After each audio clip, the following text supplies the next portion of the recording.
Assalamualaikum warahmatullahi wabarakatuh. Selamat pagi dan semangat pagi. Hari ini kita akan belajar prakarya dan kewirausahaan kelas 12 dengan judul Wirausaha Pengolahan Makanan Khas Daerah yang Dimodifikasi. Indonesia terkenal sebagai negara agraris yang sangat subur dengan hasil pertaniannya cukup melimpah. Begitupun dengan hasil perikanan dan peternakannya. Nenek moyang kita sudah terbiasa memanfaatkan sumber daya alam di sekitarnya untuk memenuhi kebutuhan akan makan dan minumnya, walaupun belum ada pemahaman tentang makanan yang baik atau nilai gizi dari makanan yang dikonsumsinya. Hasil sumber daya alam yang melimpah cukup berlebih seringkali tidak terserap dengan dikonsumsi secara segar, terutama saat panen raya. Saat musim panen tiba, seringkali kita melihat banyak sumber daya alam yang terbuang karena busuk dan atau harga turun secara drastis karena suplai yang menumpuk.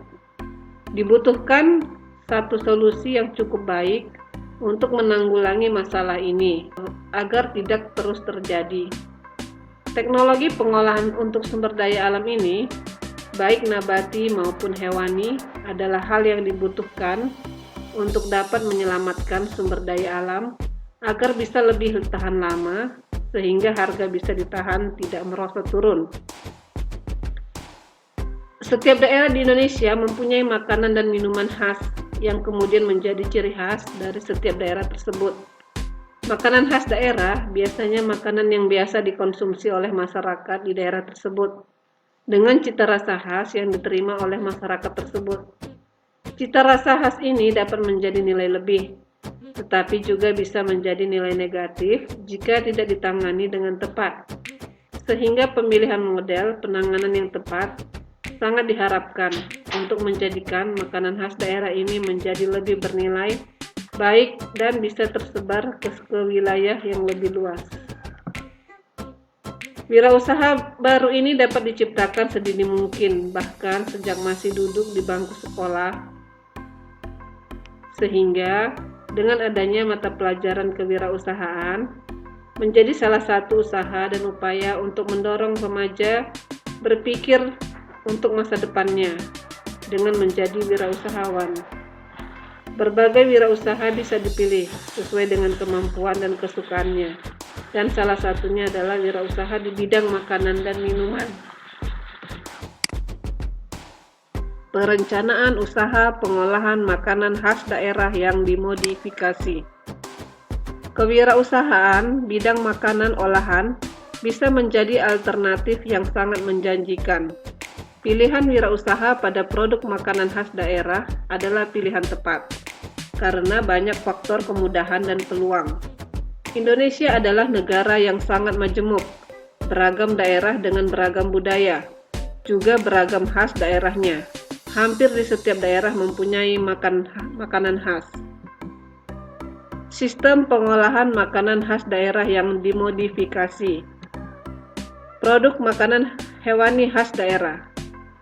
Makanan khas daerah hewani adalah makanan khas daerah yang bahan baku utamanya berasal dari bahan hewani, seperti ayam, daging sapi, ikan, telur, dan sejenisnya. Yang kita bahas yang pertama adalah telur asin. Telur asin adalah makanan yang berbahan baku telur, yang dilakukan proses pengawetan dengan cara penggaraman atau diasinkan. Penambahan garam bertujuan untuk mengawetkan produk dan memberi cita rasa khas pada telurnya. Dapat ditingkatkan dengan memastikan ketersediaan bahan baku telur bebek dengan ukuran yang seragam dan mutu yang baik. Bahan baku yang baik harus diolah dengan tepat agar memiliki tingkat keasinan yang konsisten dan disesuaikan dengan selera pasar. Pengemasan yang baik dan menarik akan meningkatkan daya saing produk telur asin. Dadih. Dadih atau dadiah merupakan hasil fermentasi secara alamiah air susu kerbau dalam tabung bambu. Dadih merupakan produk fermentasi yang sangat kaya akan nilai gizi. Tantangan dan peluang peningkatan mutu produk dadih diantaranya dengan inovasi rasa agar lebih disukai oleh banyak kalangan, proses produksi agar lebih higienis dan efisien, serta pengawetan dan pengemasan yang lebih baik. Yang ketiga, rendang. Rendang adalah makanan berbahan dasar daging sapi, mempunyai cita rasa pedas yang dalam pembuatannya diperkaya dengan campuran dari berbagai bumbu dan rempah-rempah, terutama cabai merah dan kelapa.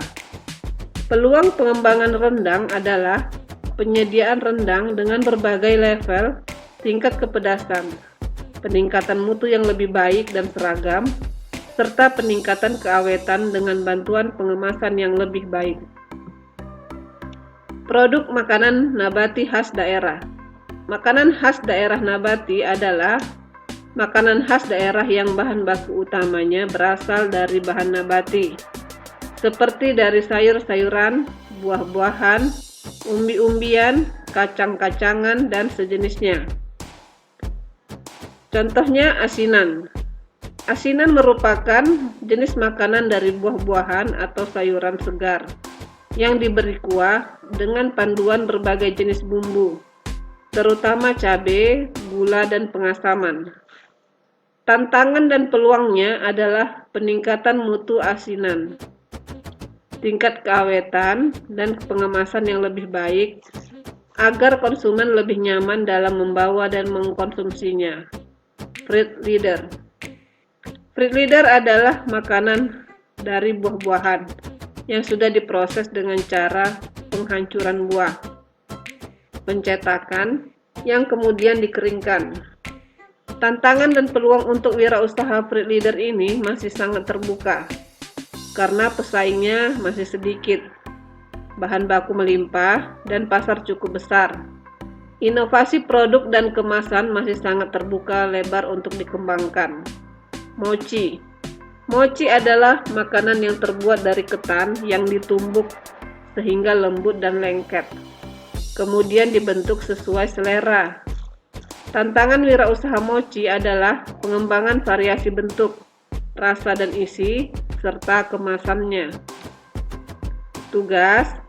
Di daerah tempat tinggalmu dan sekitarnya tentu ada makanan khas daerah.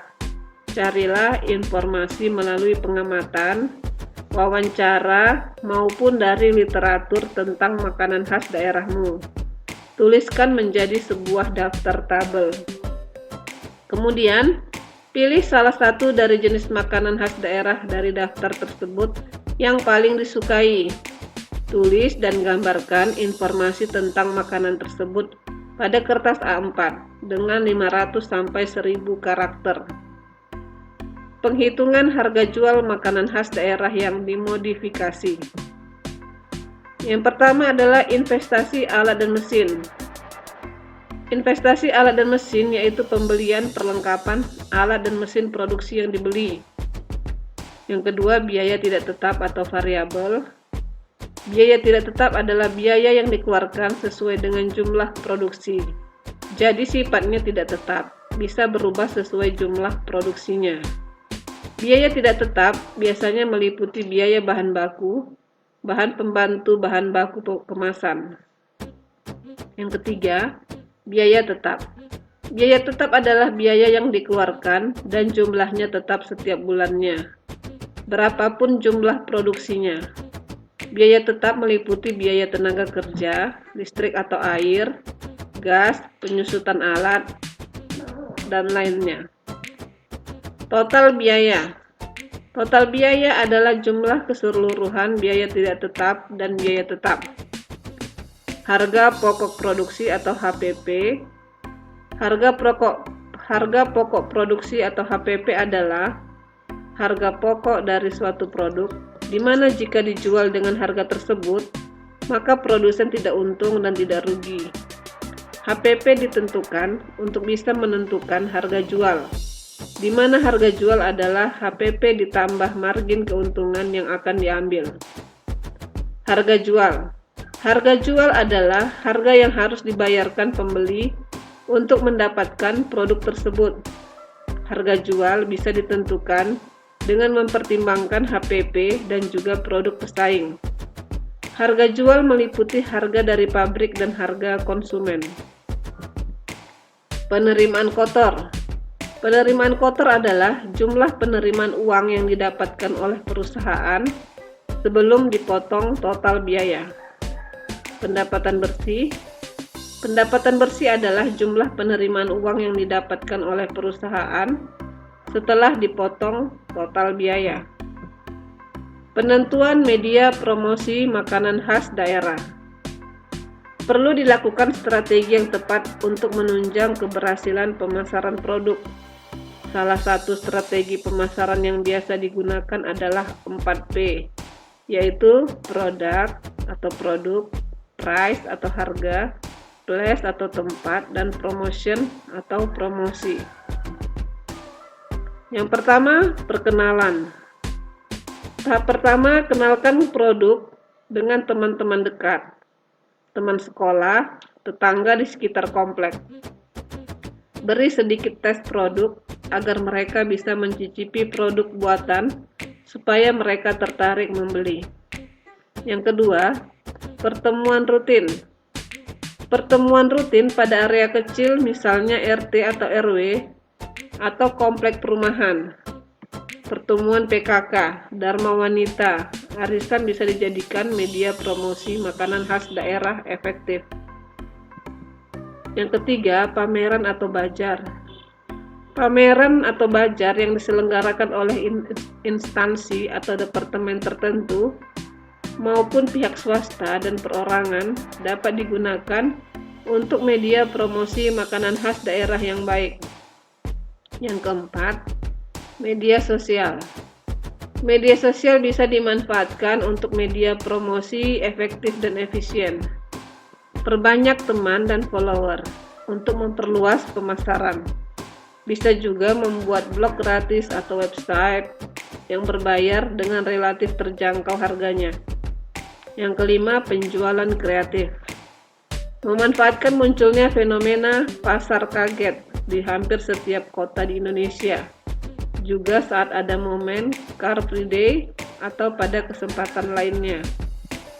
Tugas, carilah informasi melalui pengamatan, wawancara maupun dari literatur tentang makanan khas daerahmu atau daerah lain di Nusantara. Diskusikan dengan teman tentang asal daerah, jenis makanan, tantangan yang ada saat ini, sehingga bisa dilakukan modifikasi dari makanan khas daerah tersebut berdasarkan tantangannya. Tuliskan data dalam bentuk tabel. Terima kasih sudah menonton video ini. Semoga bermanfaat. Selamat belajar. Jangan lupa untuk di-subscribe, like, share, dan komen. Assalamualaikum warahmatullahi wabarakatuh.